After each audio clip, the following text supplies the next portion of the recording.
The rain hit the surface of Outpost E-17 like falling gravel, sharp and cold, but Jacob Rains barely noticed as he adjusted the satellite dish for the third time that day. Years ago, he had been a strategist for Earth's fleet, smart, respected, maybe even feared, but all of that was behind him now. Here, on the edge of a forgotten moon, surrounded by rock, fog, and machines that groaned in the wind, no one remembered him. He liked it that way. No noise, no politics, just the quiet pulse of long-range signals across the stars. That peace shattered when the alarm lit up the sky in a burning red arc. A ship had entered the atmosphere, unregistered and silent, coming in too fast, without a signal or beacon. Jacob stared at the screen, narrowing his eyes as the vessel's shadow passed above the clouds like a wound in the sky. This was no cargo ship, no civilian transport. It was military, old but powerful, and not from Earth. He ran outside as the ship descended behind a ridge, steam and dust rising from the cracked ground as landing gear hissed open. The door didn't open for a full minute, and when it did, a line of alien soldiers marched out tall, armored, and silent. Then she appeared. Not taller than Jacob, but her presence carried weight. Her skin shimmered like pearl stone, her uniform lined with symbols he didn't recognize, and her eyes deep, sharp, violet locked onto his like she'd known him forever. The soldiers flanked her, weapons lowered but ready, as she walked across the gravel. Jacob didn't move.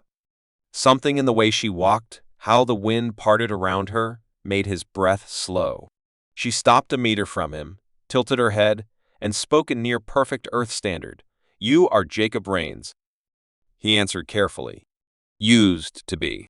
Her voice was steady, no emotion. "You're the one he spoke of." The words hit like thunder. Jacob blinked, unsure if he'd heard right. "Who?" he asked. For the first time, something flickered across her expression: uncertainty, maybe regret. "The Prophet of the Rift," she said. That name hadn't been spoken in years. Myths, whispers, rumors carried by deep space traders and flagged as superstition by Earth's command. The Prophet, a being seen in visions by alien cultures, always warning of something terrible, something coming. And now, apparently, he had spoken of Jacob. The air felt colder, or maybe heavier, as Jacob took a slow step back, but the general didn't react. She simply watched him, searching his face like looking for a part of a puzzle she didn't trust. "You have no idea what you are, do you?" she asked, and before he could respond, the sky above them shifted, clouds turning black as lightning cracked across the distant mountains. Her ship powered down, locking itself with a low hum, and her soldiers surrounded the outpost perimeter like they planned to stay. Jacob felt the ground shift beneath him, not physically, but in a way that told him nothing would be normal again. He'd run from war, from leadership, from being someone people counted on. But now, an alien general had landed on his doorstep, armed and sure, claiming he was at the center of a prophecy. Jacob didn't believe in fate, but the way she said those words made something old and buried in him stir. Whatever was happening, it had already begun. Jacob didn't sleep that night. He sat in the control room, staring at the alien ship through the window, while the storm moved like a living thing across the sky. The general's name was Kyle Thyra, and though she hadn't said much after mentioning the prophet, she had stayed close, watching Jacob like a scientist studies a strange animal. Her soldiers, disciplined and silent, moved like shadows around the outpost, touching nothing but making sure Jacob couldn't go anywhere without being seen. At sunrise, she entered the room again, not asking, just expecting him to follow. He did. The inside of her ship was different than anything Jacob had seen during his time in Earth's fleet. The walls pulsed with faint blue light, the air smelled like metal and salt, and deep in the ship's center, a chamber glowed with a soft golden mist. Kael'thera stood before a console shaped like a spiral, and with a single gesture, she brought up an image that made Jacob forget how to breathe. It was him. His face, aged and battle-worn, projected from a crystalline core, speaking in a calm, broken voice. "If you're seeing this," the figure said, "then the echo has activated, and the silencers are waking." Jacob turned to Kael'thera, stunned. "What is this?" She explained with a quiet, almost respectful tone. The prophet of the rift had been seen across hundreds of star systems, always in visions, dreams, or through strange distortions in old machines. Many thought it was a warning from the future or some trick of ancient technology. But in every account, the prophet mentioned a name, Jacob Rains, a human most alien empires had never heard of. Until now. One of HFY's scientists had decoded an ancient satellite drifting near a dead star. Inside, they found a message that led them here, to this forgotten moon, to the man who now stood at the center of a mystery too large to ignore. Jacob didn't want any of this. He wasn't a savior, a prophet, or a key to anything. He was just tired of war, tired of loss. But HFY didn't care about what he wanted. "You were named," she said. "You may not know why. But the cradle will." He didn't know what that was, so she showed him. A map unfolded, pointing to a station hidden near the edge of the galaxy, a massive structure known as the Cradle of Echoes, built by a race long vanished. It only activated when specific genetic markers or neural patterns were present, and it had stayed silent for centuries until now. Her crew had tested thousands of beings, but only one profile made it respond: Jacob's. Whether by design or accident, something inside the cradle recognized him. HFY offered no comfort, no choice. "You are coming with us," she said. "If the silencers are real, we don't have time for doubt." The ship lifted off without delay, leaving the outpost behind, swallowed by clouds. Jacob sat alone in his assigned quarters, staring at the floor as the stars stretched around them. The silence of space pressed against his thoughts, and for the first time in years, he felt fear not of death, but of something bigger than war, something ancient and watching. He didn't believe in fate, but deep down, he knew whatever waited in the cradle, it had been waiting for him. The Cradle of Echoes was not what Jacob expected. Floating in the black void like a broken crown of metal and light, the ancient station stretched across several kilometers, cracked in places, and humming with a strange rhythm that seemed to come from deep inside the structure. As HFY's ship approached, warning lights on her controls began to flicker. The cradle had no known power source, no signals, no crew, yet it opened a docking bay slowly, as if it had been waiting. The moment Jacob stepped off the ramp, the station reacted. Lights sparked to life across the floor, walls shifted with smooth motion, and a soft pulse ran through the metal beneath his feet like a heartbeat. The alien soldiers raised their weapons in caution, but HFY ordered them to stand down. "It knows him," she whispered, eyes locked on the glowing path forming ahead. The halls inside were ancient, silent, and strangely warm. Carvings lined the walls, scenes of galaxies rising and falling, machines with wings of light, and beings that seemed to shimmer between flesh and metal. Then, in the central chamber, the air changed. A column of light rose from the floor, and out of it stepped a figure tall, translucent, half-human, half-machine. Jacob froze. The face was his. Not exactly, but close enough to make his heart stop. The holographic figure spoke in a calm, mechanical tone. "I am Echo 7. Created from Jacob Rains, Timeline C41, after the fall of the Orion Verge." The room fell silent. HFY's soldiers looked at each other in confusion, but she stepped forward. "Explain," she demanded. The Echo looked at her, then back to Jacob. "In many timelines, humanity dies. So does your dominion. The silencers awaken when intelligent life reaches a critical point. They purge entire systems, believing it prevents chaos. I was built to find a way to stop them, but only in your timeline did Jacob Rains survive long enough to matter." Jacob stepped forward, uneasy. "I don't remember building you." The Echo nodded. "You didn't. Not yet. But your DNA, your decisions, your mind. All of it matches the original source." The silencers, the Echo said, were not evil. They were machines following forgotten commands, a failsafe left behind by creators who feared their own children. But the time for those commands had ended, and yet the machines still woke. Only someone tied to the ancient codes buried in the cradle could reach their core system. Only Jacob. HFY looked at Jacob, this time not with suspicion, but something deeper: trust mixed with fear. Then we have to reach them, she said. But it wouldn't be that simple. The Dominion Council had learned of the Cradle's awakening. Some feared Jacob, others wanted to use him. A message came through, part warning, part threat. A war was already beginning, fueled by fear of prophecy and power. The Cradle shuddered as energy surged through its core. Echo 7 turned to Jacob with urgency. The silencers have begun scanning the outer sectors. We have days, maybe less, before they launch the first judgment. Jacob felt the weight settle on his shoulders, heavier than any battlefield he had known. He wasn't a soldier anymore. He wasn't even sure he was the man the Echo claimed he was. But now galaxies looked to him not for hope, but for a chance. Kael'thira slowly knelt, placing her ceremonial blade at his feet in a sign of loyalty.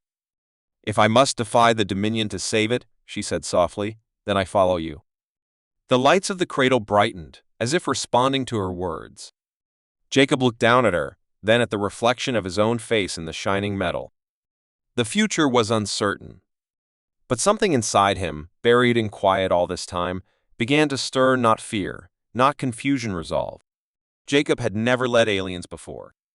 In the past, he had led soldiers with ranks and badges, trained voices, and predictable minds. But now, aboard Kael'thira's ship, his crew was a mix of former enemies, skeptics, and believers in a prophecy he still didn't fully understand. Their destination was a place most feared to even speak of, the Veil Spire, a structure buried beneath the surface of a dying star, hidden since the time before maps. According to Echo 7, the spire was the core access point to the silencer network, a place where ancient code could be rewritten, or at least paused. The journey was not quiet. Factions from the Dominion had broken off, accusing Kael'thira of treason for following a human. Earth's fleet, upon intercepting leaked transmissions, sent warships to intercept them, demanding Jacob's surrender for questioning. He refused. They didn't understand. This wasn't about politics or borders. This was about extinction. As Kael'thira's ship jumped through the final gate, a small fleet followed 2 Zarintha destroyers loyal to her, a lone Earth cruiser commanded by an old friend of Jacob's who chose trust over orders, and a mercenary ship captained by a 4-armed traitor who claimed the Prophet once appeared in his dreams. Strange allies. But they had one thing in common: they believed something worse than war was coming. As they neared the spire, the star around it burned with chaotic pulses, threatening to collapse. They descended through layers of solar wind and plasma, protected only by temporary shields that screamed with pressure. The spire emerged at the last second, an obsidian tower piercing the heart of the star, surrounded by rings of broken satellites and dark matter clouds. It opened only when Jacob approached, revealing a corridor of light inside pure heat. But time was short. A massive silencer ship arrived, its surface smooth and silver, its design unlike anything in the known galaxy. It made no demands. It spoke only once, in a voice that shook every mind on every ship: "You have reached beyond your cycle. Judgment will commence." The battle began immediately. Kael'thira led the charge, her ships buying time while Jacob entered the spire. Inside, the structure felt alive, shifting and humming with ancient thought. Echo 7 guided him toward the core, warning that the silencers could breach the system if he hesitated. Outside, space turned to fire as Dominion rebels and Earth loyalists arrived, not to help but to stop them. They believed Kael'thira and Jacob had gone mad.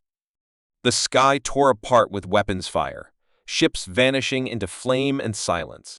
Inside the spire, Jacob stood before a terminal not made for hands, but for thought, living thought. He touched the interface, and the system responded, pulling him into a stream of raw information: histories, wars, reset. He saw entire species erased, planets silenced because they dared to grow too fast. He saw children laughing one moment, turned to ash the next. The silencers were not angry. They were cold.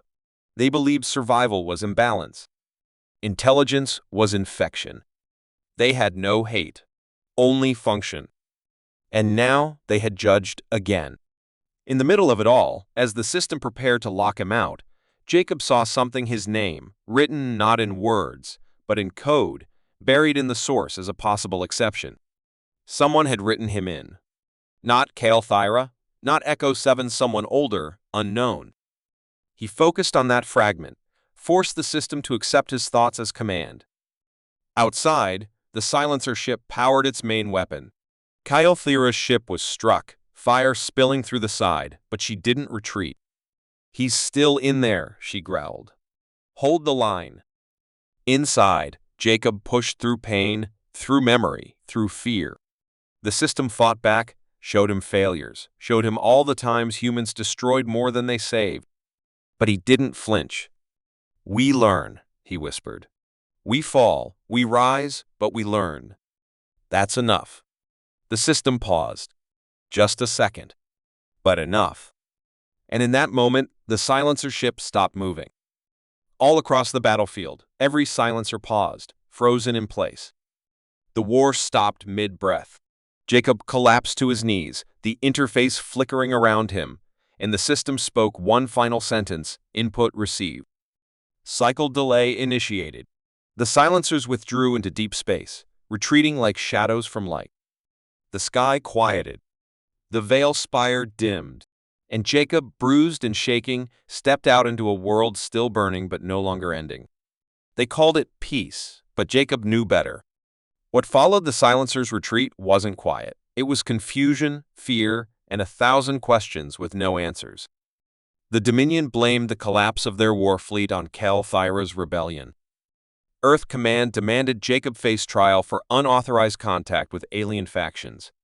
Even among those who had stood beside him in the battle, whispers started to rise: was he part of some larger plan, or just the lucky piece that fit into an ancient machine? Kael'thira said nothing to defend herself. She had done what she believed was right, and her silence carried more weight than any speech. Her ship, scarred and wounded, docked at a neutral space station known only as Hollow Point, a place where former enemies met when their leaders didn't know they were talking. It was there that Jacob recovered. He barely spoke, spending hours watching the stars, wondering if the silencers were truly gone or just waiting for the next cycle. But something deeper troubled him. Inside the spire, when he had touched the core, he had seen more than just history. He had seen a name, not his own, but someone who had placed him into the system, as if guiding things from the shadows. A version of himself? A time traveler? A machine? The answer didn't come. Until Kael'thira entered the room one evening, standing beside him without speaking. They watched a distant planet rotate slowly, wrapped in rings of ice and dust. Then, finally, she broke the silence. "You want to know who wrote your name into the code?" Jacob nodded.